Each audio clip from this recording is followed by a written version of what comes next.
नमस्कार दोस्तों, आप सभी का स्वागत है। इंडियन पॉलिटी का पूरा कोर्स मैं बहुत सिंपल तरीके से और बहुत ही बेहतरीन इफेक्टिव नोट्स के माध्यम से आपको पढ़ा रहा हूँ। Yes sir. इससे आसान नहीं हो सकता Indian polity. Okay sir. Indian polity को मैं खोल के रख दूंगा पूरा, इतना आसान तरीके से मैं आपको समझा दूंगा। ये बता दीजिए लेक्चर नंबर कौन सा है? 6। ये 6 नंबर लेक्चर है। आप पूरा लेक्चर देखिए, छोटे छोटे वीडियो है, सारी चीजें समझ में आ जाएगी। यस। आज के इस वीडियो में 1858 का भारत शासन अधिनियम पढ़ेंगे हम। क्या पढ़ेंगे? भारत शासन गवर्नमेंट ऑफ इंडिया एक्ट 1858 1858। और अब समझने का प्रयास कीजिए, हमारे भारत के ऊपर ब्रिटिश ताज का शासन हो गया है, या कहा जाए ब्रिटिश पार्लियामेंट का। वेरी गुड, शाबाश। ब्रिटिश पार्लियामेंट का शासन हो गया है। Okay sir. इससे पहले किसका शासन था? इसके पहले कंपनी का रूल था। Very good.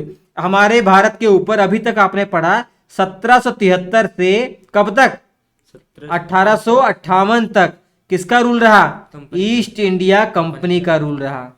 अब इससे शासन छीन लिया गया। Yes sir. अब हमारे ऊपर ये रूल कर रही थी, शासन कर रही थी। हालांकि इसको शासन जो कर रहे थे ना, ये ब्रिटिश पार्लियामेंट के हिसाब से कर रही थी, क्योंकि ब्रिटिश पार्लियामेंट वाले क्या कर रहे थे?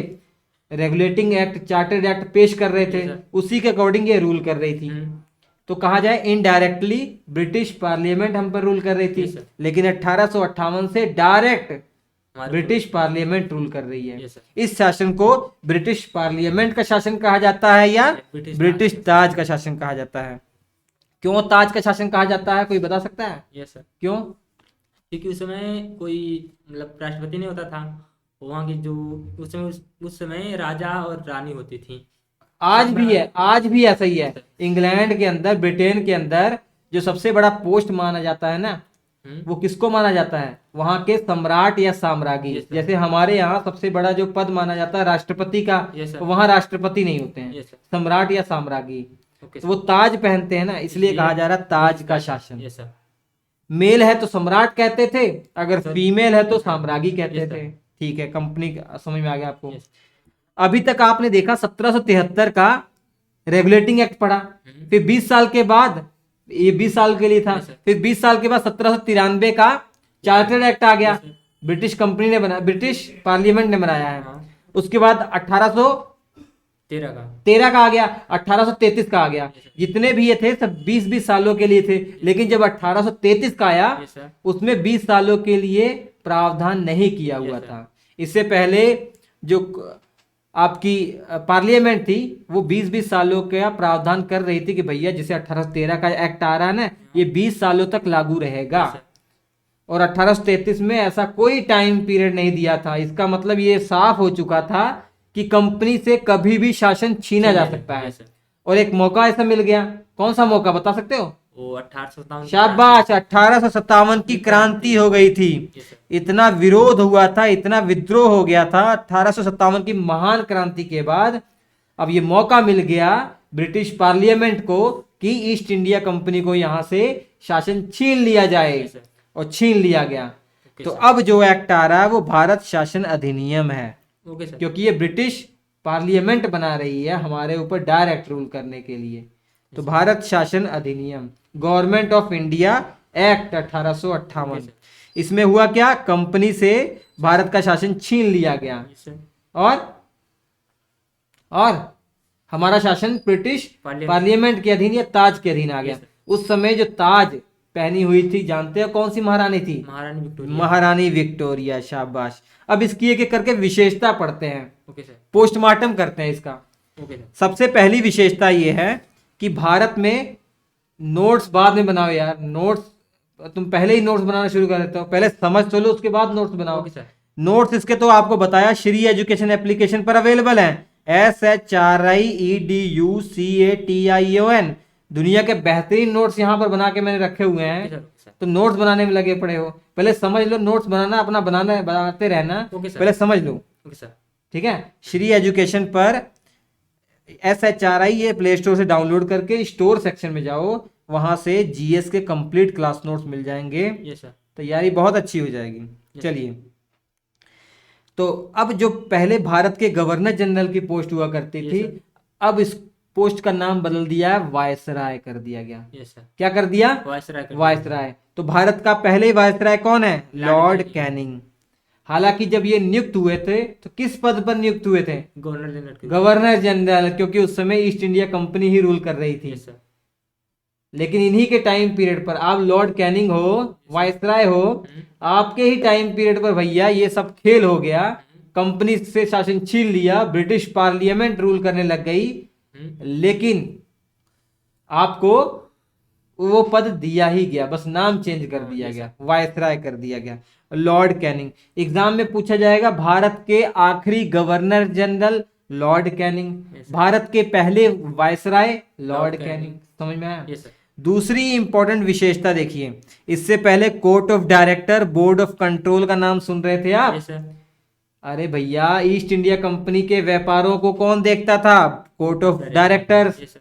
ईस्ट इंडिया का जो शासन है उसको नियंत्रित कौन करता था? Board of director, board of control. हाँ सर। लेकिन इन दोनों से जो सिस्टम है वो छीन लिया गया, और अब भारत का शासन ब्रिटेन की पार्लियामेंट की तरफ से पता कौन संभालेगा? भारत सचिव, yes sir. Secretary of state, Bharat सचिव। ये ब्रिटिश पार्लियामेंट का ही सदस्य हैं। Yes sir.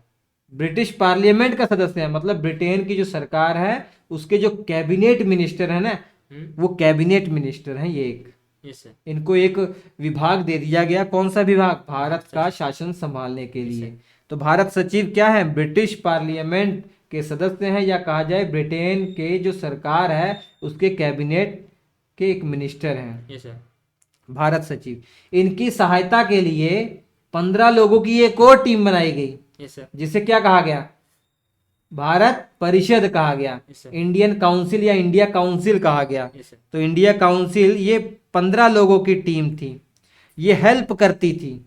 Okay sir. इनमें से 7 सदस्य, 15 में से 7 सदस्य सम्राट नॉमिनेट करते थे, नियुक्त करते थे। Yes sir.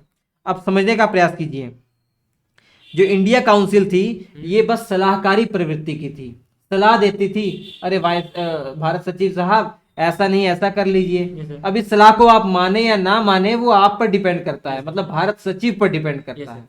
तो ये सलाहकार प्रवृत्ति की थी। Yes sir. ठीक। अब भारत का जो शासन है ये ब्रिटिश संसद की ओर से कौन चलाएगा? भारत सचिव। भारत सचिव या भारत राज्य सचिव। पूरा नाम है secretary of state for India. Yes sir. समझ में आ गया? 1858 का यही है एक्ट, सबसे महत्वपूर्ण बातें इसकी। Yes sir. इसके तुरंत बाद एक और एक्ट आ गया था, 1861 का एक्ट, 1861, क्योंकि कंपनी को अब पार्लियामेंट को लग गया, ब्रिटेन की सरकार को लग गया भैया, जैसे 1857 का विद्रोह हुआ है ना, ऐसे फ्यूचर में भी विद्रोह हो सकते हैं। Yes sir. तो अगर इन विद्रोहों से बचना है तो इंडिया के लोगों को भी इस प्रशासन का हिस्सा बनाइए। Yes sir. मतलब इंडिया के लोगों को भी ये जो सिस्टम है, शासन करने वाला सिस्टम है, इसमें जोड़िए। मतलब वायसराय की जो कार्यकारी परिषद के अलावा जो विधान परिषद है उनमें जोड़िए अतिरिक्त सदस्य के रूप में, या राज्यों में भी जोड़िए। ठीक है, ताकि उनको भी लगे कि वो भी इस सरकार का हिस्सा है, तो बगावत होने के चांस कम रहेंगे।